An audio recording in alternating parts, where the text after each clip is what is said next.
Welcome back to another episode of Consciously Clueless. I'm your host, Carly, and I'll be your guide on this journey from consciousness to cluelessness and back around again. Thanks for joining me for another Sunday solo episode. Whether it's Sunday night and you're gearing up for the week, Monday morning and you're on your way to work, or whatever day this podcast has found you, I'm really glad you're here. So before we get going into today's episode, I want to read the review of the week. If you haven't already, you're enjoying this podcast, head over to Apple Podcasts, leave a review, and you too could be read on air as a review of the week. So this 5-star review is titled Outstanding. Way to go, Carly. Brave, bold, fearless, fun, and informative. Thank you for speaking out on everything from depression to racism. We need you in the world. Denny. Thank you so much for that review. It truly means the world to me to hear feedback like that and to know that these things that matter to me are mattering to you too. So thank you so much. So, in today's episode, it is part 2 of the Depression 101 conversation, let's say, that I started with the last episode. So if you haven't, go listen to part 1 of Depression 101. That is just kind of the overview of what depression is. That might help. If you haven't listened to that, that's okay too, because today we are going to talk about things not to do to support someone with depression. And I want to start here because it's just a good place to start. Next episode, I'll talk about what to do, but let's get these things out of the way first. So, first of all, before I get into this list, if you have done any of these things that is on this what not to do to help someone with depression, if you have done any of these things, it is okay. You most likely did not mean to do something that wasn't helpful. Oftentimes, these things on this what not to do list that we're going to go through are coming from a really good place, from a really good intention of just trying to help someone. But especially if you haven't experienced it yourself, you don't realize that these things don't land exactly how you intend them to with someone with depression.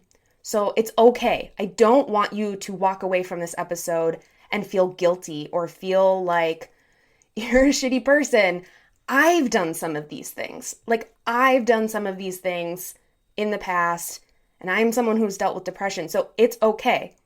You might do these things in the future, but hopefully listening to this list and talking about this will kind of keep it on your radar or help you understand why they're not as useful as it may seem. So let's dive in. I have another article that I'm using that I'll share in the show notes. That's just like a really good jumping off point.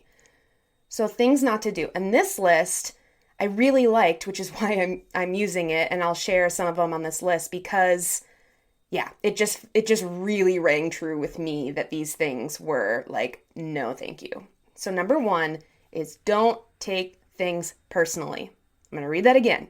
Number 1, do not take things personally. Y'all, this is hard. This is hard in life, but this is especially hard if you have a partner going through depression. I know that was hard in my last relationship. If you have a really close friend or a family member, this one is really hard when it's someone that you are in some sort of relationship with, whether romantic or familial or friendship or whatever. This little section, I'm going to read you this because it's so poignant. Quote, "Your friend's depression isn't your fault, just as it's not their fault. Try not to let it get to you if they seem to lash out at you in anger or frustration. Keep canceling plans, forget to follow up, or don't do much of anything. You might at some point need a break from your friend. It's okay to space yourself out if you are emotionally drained. It's also important to avoid blaming your friend or saying things that might contribute to their negative feelings. So you can talk to another supportive person in your life or consider talking to a therapist even about how to support them. So that is really, really important. It is so hard to explain to someone you're close to that it's not their fault.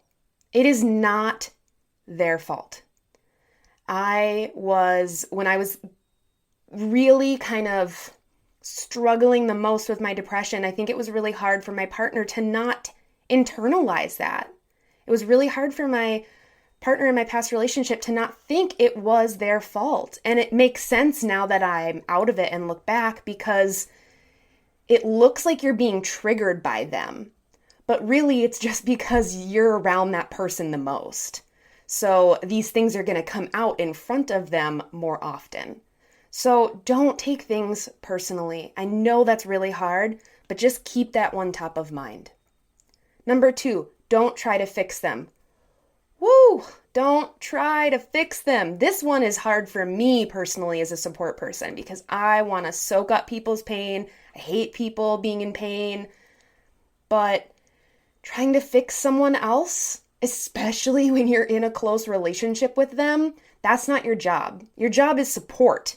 But you can't fix them or try and fix them. That is, it's just not healthy for you or for them. And you might say like, well, just do this or just do this. Just stop thinking about sad things. That was an example from this article. And yeah, you can talk to them and ask what helps or how can I be supportive, but telling them what to do and trying to just kind of fix it quickly is not going to work. And it's probably going to make that person feel worse when those pieces of advice don't fix them. So, good segue into number 3. Don't give advice. I want to expand on a little bit more about this because I think this can be tricky. You can encourage positive change, but trying to tell people exactly what to do is not necessarily going to help. Again, I think this is really tied to number 2. It's not your job to fix them. So you can give advice. I think I would change this one a little bit. You can give advice if that person is open to hearing it. I think it's nice to be like, hey, I had some thoughts about something you shared with me about where you're at. Is that okay to share with you? That's one thing. But just starting to throw all these I know how to fix it. Again, this one's hard for me personally to be supportive because I am like, what about eating this? What about working out? Blah, blah, blah, blah, blah, blah, blah. But that is only helpful if they are looking for it. Number 4, don't minimize or compare their experience. Woo! Don't minimize or compare their experience. Yes, this is not just a bad day. So as I talked about in the first one, it's different if you have a bad day and you're low and we all have those shitty days where you're like, I'm done, I'm going to bed, this shit is dumb. This is different. This is prolonged. This is a sustained period of time that you're drowning in depression. And it's not just a sad day. So kind of that minimizing, oh, we've all been there, is it's so painful. It's so painful because then it makes them think, why can't I just get over it? Or if we've all been there, nobody else seems to be struggling like me. The pain is so real and so hard to explain when you're in it. It's just not helpful to be minimized. Number 5, this is important. I want you to listen up. I mean, hopefully you're listening the whole time, but listen to this one. Don't take a stance on medication. Don't take a stance on medication. You can have a personal stance on medication, but you don't get to have a stance on medication for that person. For a very long time, I never would have thought I would have ever been on antidepressants. Ever, ever, ever, ever, ever. I was in therapy. I was doing all these other natural remedies, blah, blah, blah, blah, blah, blah, blah. And I tanked so hard that I had to start antidepressants. And I am so grateful that I did.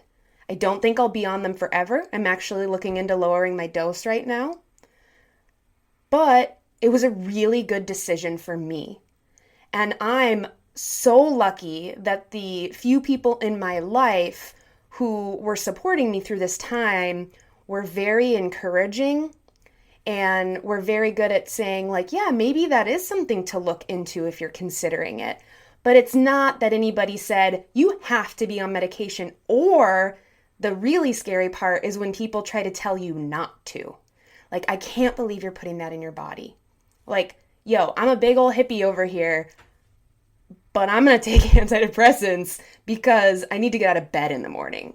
So telling someone that they shouldn't be doing that, just don't. Absolutely don't do that. If they have questions and they want your opinion, again, this comes back to if they are asking you for your opinion, you talk about your stance, but make sure it's very clear that that's where you're at. That's not where they need to be at, because those are two very, very different things. So those are 5 really important what not to do when you're supporting someone. And, it's easy to just read off a list of 5 things, but these are really important. These are really important and could help or hinder that relationship you have with someone dealing with depression. And it could also really benefit them in the long run for you being supportive and not, what all of these kind of come down to is you not internalizing that anything about the situation is your fault. As the support person, it's just not your fault. And then the second kind of overview of all these points is that it's not your job to fix them. It is not your job to fix them or shame them or tell them what to do. You can only be there. There's these memes or images or, I don't know, things on the internet. I feel really old for how I just described that. I think it's a meme.